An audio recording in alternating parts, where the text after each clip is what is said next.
हिंदू धर्म की अन्य धर्मों से तुलना करना व्यर्थ है। दुनिया में दो तरह के धर्म हैं, एक कर्म प्रधान और दूसरा विश्वास प्रधान।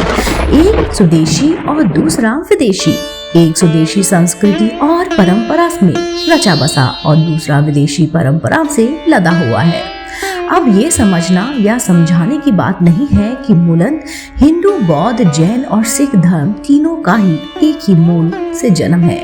ये एक ही वृक्ष की अलग अलग शाखाएं हैं। उसी तरह से जिसकी यहूदी, ईसाई और इस्लाम धर्म एक ही वृक्ष की शाखाएं हैं और एक ओर हिंदू, जैन, बौद्ध और सिख हैं तो दूसरी ओर यहूदी, ईसाई और इस्लाम है। ये दोनों ही दो विपरीत छोर हैं। निश्चय ही सभी धर्म में एक जैसी बातें होने के लिए इन दो तरह की धाराओं में आप ऐसे श्लोक, आयात या छंद निकाल सकते हैं जो कि बिल्कुल मिलते जुलते हैं। ऐसा आप इसलिए कर सकते हैं क्योंकि आप धर्मों के बीच एकता चाहते हैं। पिछले 1500 वर्ष से कई संतों और सूफियों ने यह समझाने का निरर्थक प्रयास किया है कि सभी धर्म एक ही है क्योंकि ईश्वर, गॉड या अल्लाह एक ही है। भाषाओं की विविधता के कारण नाम अलग अलग हो गए हैं। खैर, यहाँ यह कहना जरूरी है कि हिंदू धर्म की विदेशी धर्मों से तुलना करना व्यर्थ है, उसमें समानता ढूंढना व्यर्थ है। दरअसल हिंदू धर्म का दर्शन और सिद्धांत विदेशी धर्मों से बिल्कुल भी भिन्न है। तुलना करने का अर्थ कि आप विचारों में कहीं न कहीं समानता ढूंढकर समन्वय का एकता स्थापित करने का प्रयास कर रहे हैं, लेकिन बिल्कुल समरूप अथवा बिल्कुल विपरीत तत्वों की तुलना नहीं की जा सकती। हिंदू धर्म के विपरीत जो धर्म है वे भी उतने ही प्यारे और सम्माननीय हैं। दरअसल ये दो तरह के मार्ग हैं। आप एक मार्ग की दूसरे मार्ग से तुलना नहीं कर सकते। आइए जानते हैं हिंदू और विदेशी धर्म में बुनियादी अंतर क्या है। अहिंसा परमो धर्म। जी हाँ दोस्तों, मूलन इसके सूत्र वेदों में मिलते हैं, लेकिन इसको सबसे ज्यादा अंगीकार किया गया है जैन और बौद्ध धर्म में। जी हाँ, अहिंसा, दया और करुणा भाव हिंदू धर्म का मूल है। कहते हैं कि दया ही धर्म है, लेकिन हिंदुओं के लिए दया ही दुख का कारण बन गई है। जहाँ दया है वहाँ धर्म है। हिंदू ऐसे किसी धर्म की कल्पना नहीं कर सकता जिसमें हिंसा को धर्म का आधार बनाया गया हो। हिंदू जीव मात्र के लिए दया और कल्याण की भावना रखता है। वेद और पुराण अस्तित्व की भावना को बल देते हैं। इसका मतलब ये है कि आपको दूसरों को भी उसकी स्वतंत्रता के साथ जीने देना है तथा अपने विचार या अपना धर्म उस पर थोपना नहीं है। यदि बात जैन धर्म के जियो और जीनो दो के रूप में विद्यमान है, यदि आपकी रुचि धर्म तारण का दूसरे धर्म के लोगों को अपने धर्म में करने की है तो निश्चय ही आप धर्म के मार्ग पर नहीं हो सकते। यदि आप यह समझते हैं कि आपके संदेश वाहन की असल में सही है तो आप सांप्रदायिक हैं।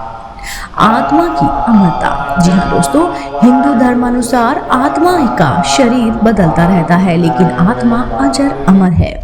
आत्मा मनुष्य की आकृति में भी है और पशु की आकृति में भी है।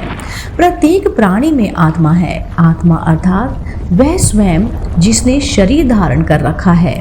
आत्मा का कोई आकार या प्रकार नहीं होता। सभी में एक जैसी ही आत्मा रहती है। इस तरह करोड़ों अरबों आत्माएं सशरीर और अशरीर रहकर इस ब्रह्मांड में विचरण कर रही हैं। आत्मा को अपने कर्मों के अनुसार पुनर्जन्म मिलता है। उसे कोई ईश्वर ना तो पैदा करता है और ना ही नष्ट करता है। ईश्वर उसे ना तो अपने पाप का दंड देता है और ना ही पुरस्कार, जबकि दूसरे धर्मों में ऐसा नहीं है। वहां मरने के बाद पुनर्जन्म का सिद्धांत ही नहीं है। मरने के बाद सभी को उनके धर्म ग्रंथों के अनुसार ईश्वर के समक्ष खड़े होना होगा, जबकि हिंदू धर्म में जन्म, जीवन और मृत्यु का चक्र तब तक चलता रहता है जब तक व्यक्ति मोक्ष प्राप्त न कर ले। तीसरा है ईश्वर मात्र उपस्थिति। हिंदुओं के अनुसार ईश्वर कर्ता धर्ता नहीं है, उसके होने से ही सब कुछ है। जैसे सूर्य एक जगह ही उपस्थित है, ऐसा नहीं है कि वह पुण्य आत्माओं को प्रकाश देता है और पापियों को नहीं। ऐसा भी नहीं है कि वह देवी या देवताओं के माध्यम से इस ब्रह्मांड को संचालित करता है। ईश्वर को किसी की भी आवश्यकता नहीं है। जैसे सूर्य के प्रकाश से यह जगत प्रकाशित और जीवित है, उसी तरह संपूर्ण ब्रह्मांड उस विराट की उपस्थिति से जीवित और चलामायन है। जैसे संपूर्ण नदियां अंत में समुद्र में विलीन हो जाती हैं, उसी तरह महाप्रलय काल में यह संपूर्ण ब्रह्मांड उसी में लीन होकर पुनः प्रकट होता है।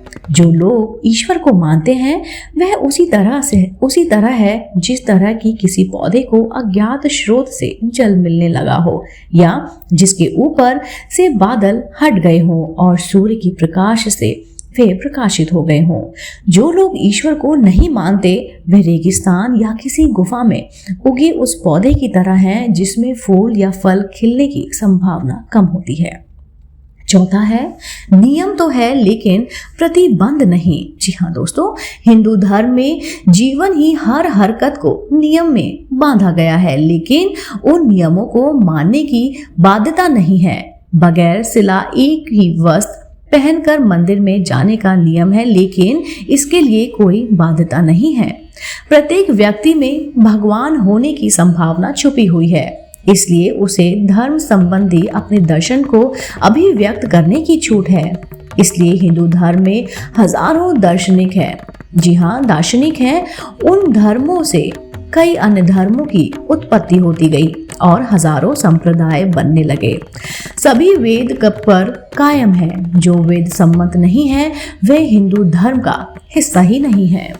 इसलिए हिंदू धर्म किसी एक व्यक्ति द्वारा प्रतिपादित सिद्धांत मात्र ना होकर अनेकानेक व्यक्तियों के दर्शन और अंतर्ज्ञान का सामूहिक प्रतिफल है, जो हजारों सालों में परिमार्जित हुआ है।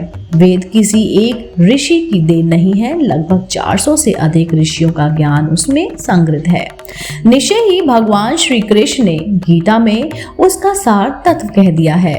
यदि आप गीता को पढ़ेंगे तो उसमें आपको किसी भी प्रकार का नियम, कानून या फिर परंपरा के पालन करने का बोध नहीं बताया गया है। वहाँ तो विशुद्ध ज्ञान है जो कि आपको सत्य से परिचित कराता है और आपको आपके जीवन का महत्व बताता है।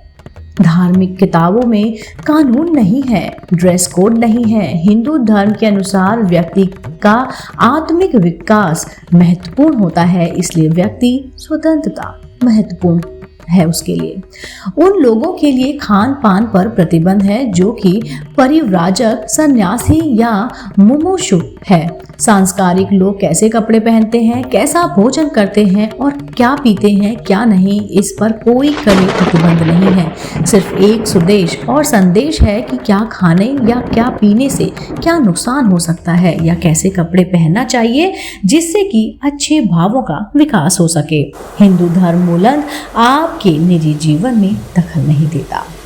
चौथा है, सत्य निरपेक्ष और सापेक्ष नहीं। जी हाँ दोस्तों, हिंदू धर्म में सत्य को निरपेक्ष माना गया है, अर्थात सत्य इसलिए सत्य नहीं है कि वह किसी आप्त पुरुष या फिर ईश्वर द्वारा कथित है, अपितु वह अपने आप में सत्य है। इसलिए आप आप्त पुरुष से सत्य को कथित किया गया है। यदि कोई आप्त पुरुष सत्य को असत्य करार दे तो उसे सत्य सत्य ही रहेगा, ना कि वह असत्य हो जाएगा। इसके विपरीत अन्य गैर हिंदू धर्म में सत्य को सापेक्ष माना गया है।